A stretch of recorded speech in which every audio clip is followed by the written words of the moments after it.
We just played Mosaic, Story of Civilization, Colossal Edition, a game which is surprisingly not about mosaics, but it's about building up your civilization, right? So you have this part of the world here, you can see there's Spain and you have Turkey and so on and so forth. And what you do is you have to build up your little empire.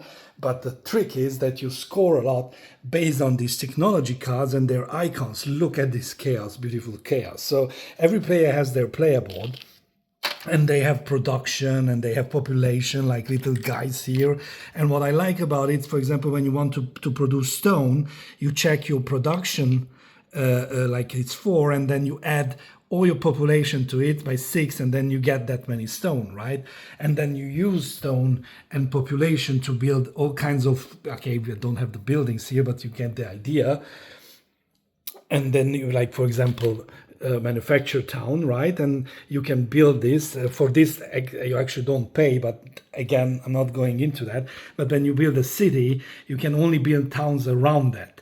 And you can have cities and you can have port cities, which are on these little port things. And of course, you can build wonders and all that. And the game has this really, you think it's complex, but it's not complex. You can do technology that you get new cards. And when you get a card on your hand, you can instantly play it, gaining the power of that card.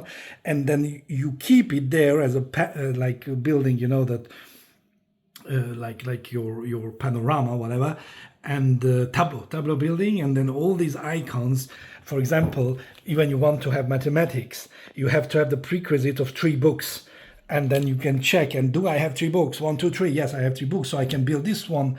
I can play it. Then you build up your population by paying food. You can build all kinds of buildings. You can do taxing and tariffs, and like, for example, every time somebody builds something, there's a lot of money coming here, and then you can collect it. It's really great, and you can change your government, and you can all kinds of things you can do by spending ideas and having the prerequisite. So yeah, basically that's the game. You get a lot of how you get this stone and food and ideas, tax, whatever. And also another thing which is really neat, whenever you build a city in one of these styles, you get them here. And if you have the combinations for the manufacturing, like I have a cow, a horse, and a food, which you can see I have it here, I get 5 victory points at the end. And the cool thing is that everybody can play their own little game while trying, you know, to compose around the other ones, because we have this kind of like empire scoring cards which come up now and then. Again, I like this one, right?